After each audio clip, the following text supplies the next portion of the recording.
Hello dear student, this is Deepak Kashyap. You are watching chemistry class. Chemical bonding chapter चल रहा था आपका। इसमें मैं आपको हाइब्रिडाइजेशन पढ़ा रहा था। हाइब्रिडाइजेशन में मैंने आपको टाइप्स ऑफ हाइब्रिडाइजेशन बता दिए थे, और टाइप्स ऑफ हाइब्रिडाइजेशन में कैसे हाइब्रिड स्टेट फाइंड की जाती है आज मैं आपको वो बताने वाला हूँ। तो predicting hybrid state of element कैसे निकाली जाती है, इसके लिए एक जनरल फार्मूला आपको मैं बता रहा हूँ। x equal to SA plus half G minus B plus minus E, in which x will be equal to hybrid state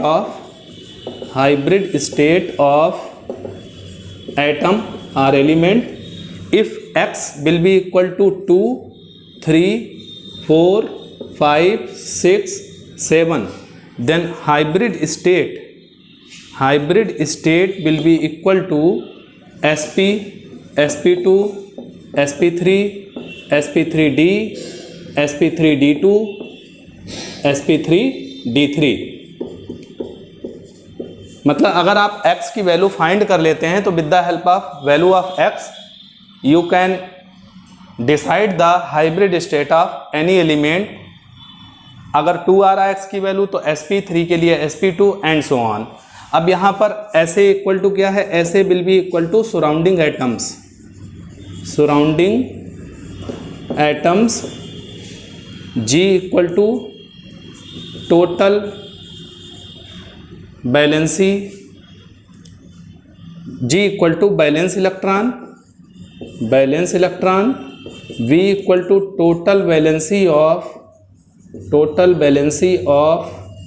surrounding atom, and E will be equal to 0 for neutral.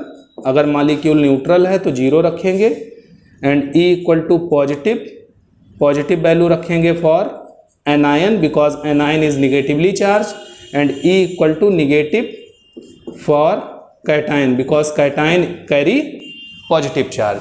तो इस फार्मूले की help से अगर आपको इतनी knowledge है तो आप किसी भी मॉलिक्यूल में एटम की हाइब्रिड स्टेट फाइंड कर सकते हैं। कैसे, वो मैं आपको with the help of example clear कर रहा हूँ।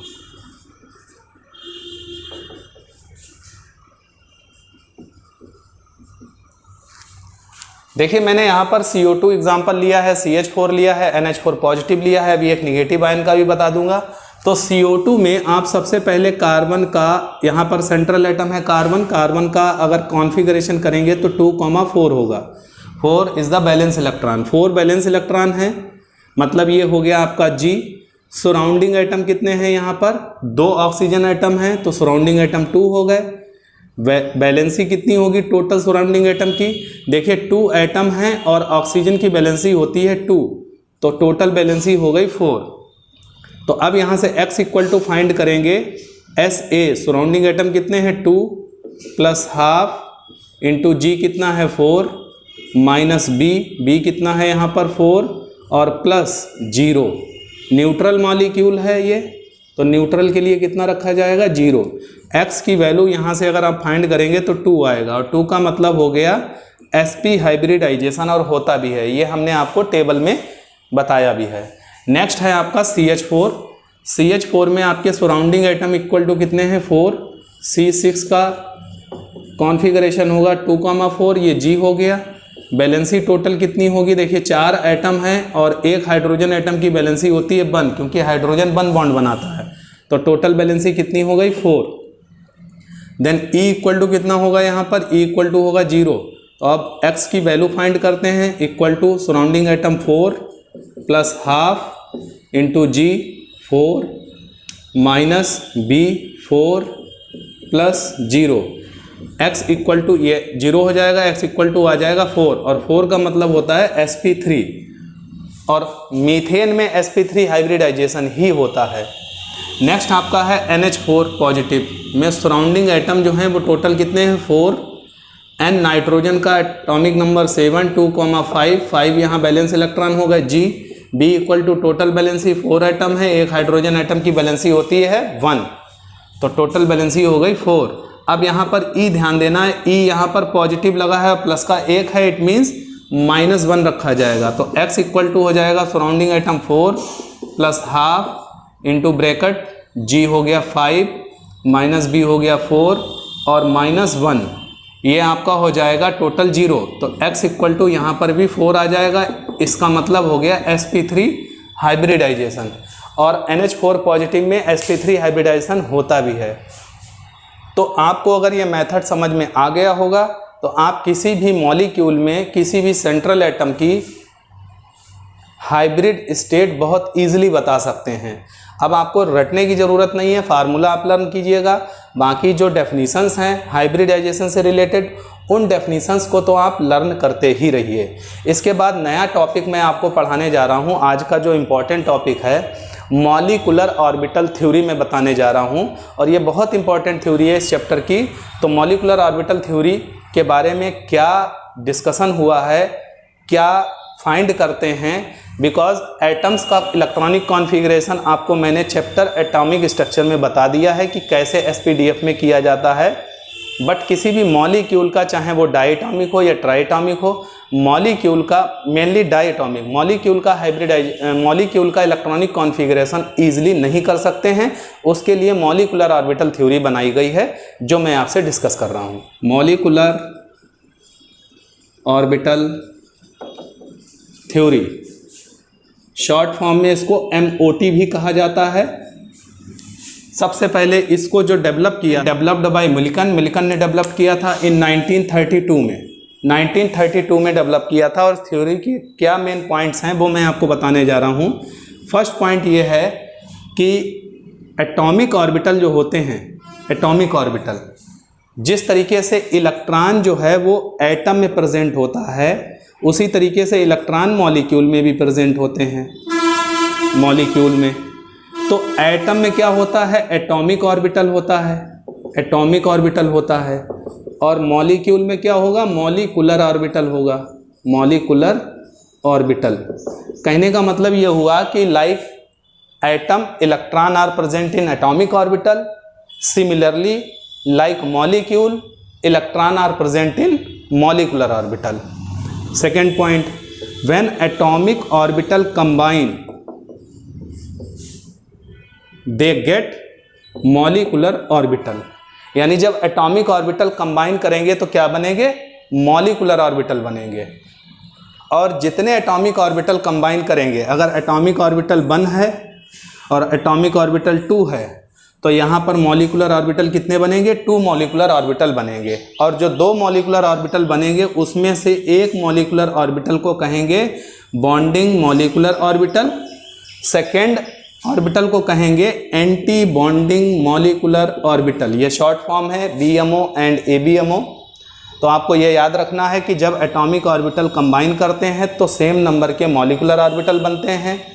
मॉलिकुलर ऑर्बिटल जितने बनेंगे उनमें से एक की एनर्जी कम होगी जिसको बॉन्डिंग मॉलिकुलर ऑर्बिटल कहेंगे, और दूसरे की एनर्जी हाई होगी जिसको एंटी बॉन्डिंग मॉलिकुलर ऑर्बिटल कहेंगे। जिसकी एनर्जी लो होगी वो स्टेबल होगा, और जिसकी एनर्जी हाई होगी वो अनस्टेबल होगा। क्लियर। नेक्स्ट थर्ड पॉइंट ये है कि एटम जो होते हैं, एटम्स वो मोनोसेंट्रिक होते हैं। कैसे होते हैं, मोनोसेंट्रिक। मोनोसेंट्रिक का मतलब हो गया वन सेंटर। वन सेंटर का मतलब न्यूक्लियस जिसकी बात कर रहे हैं, क्योंकि एटम जो होते हैं, एटम में एक न्यूक्लियस होता है सेंटर में, इसलिए मोनोसेंट्रिक है। और जो मॉलिक्यूल्स होते हैं, मॉलिक्यूल्स पॉलीसेंट्रिक होते हैं, पॉलीसेंट्रिक, क्योंकि इसमें 2 या मोर सेंटर प्रेजेंट हो सकते हैं एज अ न्यूक्लियस। ये आपको याद रखना है कि जैसे एटम का ये शेप है, ये सेंटर हो गया, मॉलिक्यूल का ये शेप है, तो इसमें एक और एक दो सेंटर हो सकते हैं, मतलब बाइसेंट्रिक या डाइसेंट्रिक, 3 सेंटर भी हो सकते हैं। तो ये बात डिपेंड करती है कि कितने एटम्स ने कॉम्बिनेशन किया है। अगर 2 एटॉमिक ऑर्बिटल कंबाइन कर रहे हैं तो 2 सेंटर होंगे, मतलब 2 मॉलिकुलर ऑर्बिटल बनेंगे। 3 कंबाइन कर रहे हैं तो 3 सेंटर होंगे, मतलब डिपेंड करेगा कि नंबर ऑफ एटम्स कितने हैं। तो आपको ये याद रखना है कि इसमें मोनोसेंट्रिक होते हैं और मॉलिक्यूल जो होते हैं पॉलीसेंट्रिक होते हैं। अब होता क्या है कि जब एटॉमिक ऑर्बिटल मिलकर मॉलिकुलर ऑर्बिटल बनाते हैं तो उसमें से एक की एनर्जी लो और एक की एनर्जी हाई होती है। लो वाला स्टेबल, हाई वाला अनस्टेबल होता है। तो एक्चुअल में इनका डेवलपमेंट होता कैसे होगा, मतलब ये बनते कैसे होते हैं, फॉर्मेशन कैसे होता होगा, तो उसके लिए एक और इसी के साथ जुड़ा हुआ टॉपिक है which is known as linear combination of atomic orbital, जिसको शॉर्ट फॉर्म में लकाऊ बोला जाता है। तो वो मैं आपसे डिस्कस कर रहा हूं।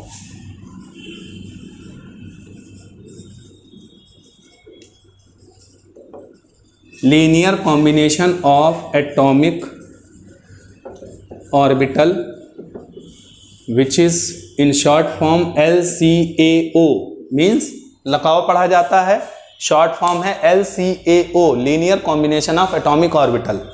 तो देखिए वेव मैकेनिक्स आपको मैंने पढ़ा दिया एटॉमिक स्ट्रक्चर में, तो यहाँ पर वेव मैकेनिक्स का सारा खेल है according to wave mechanics. Wave mechanics में क्या बताया था मैं आपको एक बार फिर से रिकॉल कर रहा हूँ। मैंने आपको बताया था कि एक वेव है इस तरीके से, वेव में ये जो पीक पॉइंट होता है ये कहलाता है एम्पलीट्यूड, और एम्पलीट्यूड अगर पॉजिटिव और निगेटिव, अगर पॉजिटिव है तो पॉजिटिव, निगेटिव है तो निगेटिव, मीन्स वेव के फंक्शन के अकॉर्डिंग डिफाइन करना पड़ता है कि वेव फंक्शन पॉजिटिव है या निगेटिव है। वेव फंक्शन जिसको मैंने साई से रिप्रेजेंट किया था, ये मैंने आपको प्रोबेबिलिटी डेंसिटी में बताया था।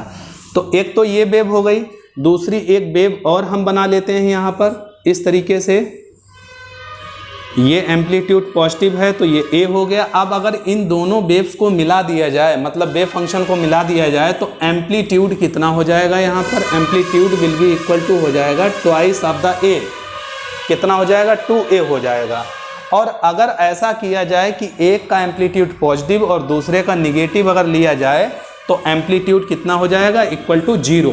तो आपको ये बात ध्यान रखनी है कि वेव फंक्शन जब आपस में ऐड होते हैं, मतलब एडिशन होता है, तो एम्पलीट्यूड डबल हो जाता है, और जब सब्सट्रैक्शन होता है तो एम्पलीट्यूड 0 हो जाता है। सिमिलर वे में जब एटॉमिक ऑर्बिटल का कॉम्बिनेशन होता है और जब मॉलिकुलर ऑर्बिटल का फॉर्मेशन होता है, तो सारा खेल वेव फंक्शन का होता है कि उसकी वेव का फंक्शन, मतलब उसका जो पाथ है वो पॉजिटिव है या निगेटिव है, मतलब किस फॉर्म में है, वो पॉजिटिव फॉर्म में, निगेटिव फॉर्म में है। तो जो मॉलिकुलर ऑर्बिटल का जो डेवलपमेंट होता है वो होता है बाय द एडिशन और bye the subtraction of atomic orbital. तो इसको मैथमेटिकली कैसे रिप्रेजेंट करेंगे आप देख लीजिएगा यहाँ पर, मैथमेटिकली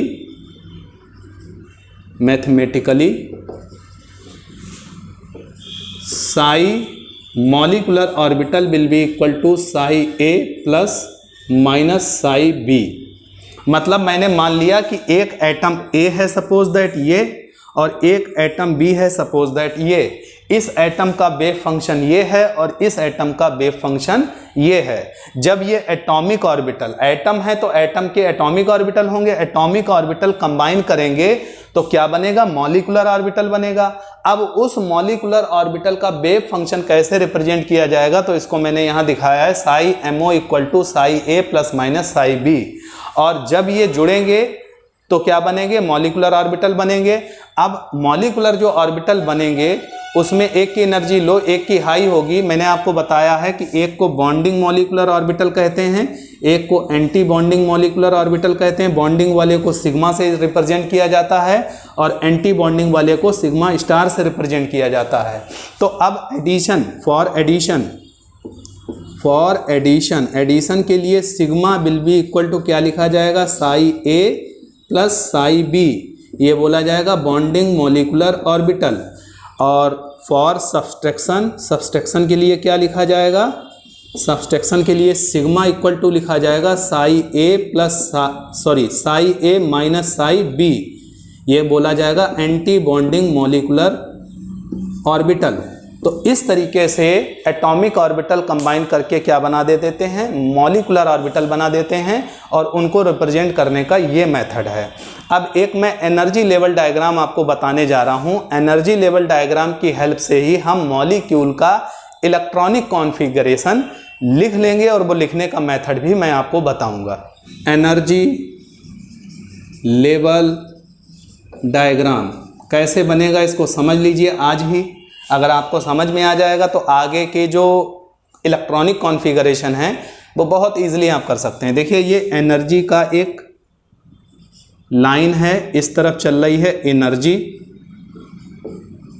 और यहाँ पर एक एटॉमिक ऑर्बिटल है, ये एटॉमिक ऑर्बिटल है जो कि प्लस साइन में मान लीजिए सपोज दैट है, इसके वेव फंक्शन को हम साई ए कहेंगे, और एक जो है वो एटॉमिक ऑर्बिटल इस तरफ है जो कि पॉजिटिव निगेटिव साइन में है, और ये एटॉमिक ऑर्बिटल जो है इसके हम वेव फंक्शन को साई बी कहेंगे। तो जब ये दो एटॉमिक ऑर्बिटल मिलेंगे तो दो ही मॉलिक्यूलर ऑर्बिटल बनेंगे, जिसमें से एक की एनर्जी कम होगी और एक की एनर्जी ज़्यादा होगी। लोअर एनर्जी वाला बोला जाएगा बॉन्डिंग मॉलिक्यूलर ऑर्बिटल, मतलब sigma equal to psi A plus psi B, ऐसे बनता है क्योंकि एडिशन से बनता है। और ये बोला जाएगा एंटी बॉन्डिंग मॉलिक्यूलर ऑर्बिटल, और यहाँ sigma star will be equal to होगा psi A minus psi B. तो इस तरीके से आप देख रहे हैं कि एनर्जी के अकॉर्डिंग इसकी एनर्जी कम है, इसकी एनर्जी ज़्यादा है, तो ये एंटी बॉन्डिंग मॉलिक्यूलर ऑर्बिटल हो गया और ये बॉन्डिंग मॉलिक्यूलर ऑर्बिटल हो गया। ये बनेगा by the addition of wave function और ये बनेगा by the subtraction of wave function.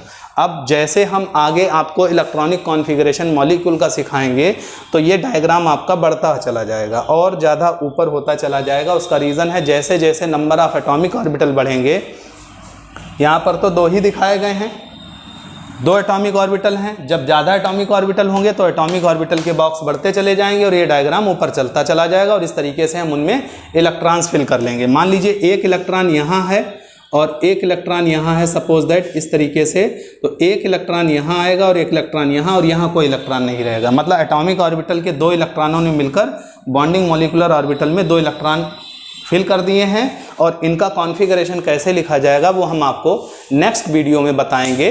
तब तक आप इतना प्रिपेयर करके रखिएगा। Okay, thank you.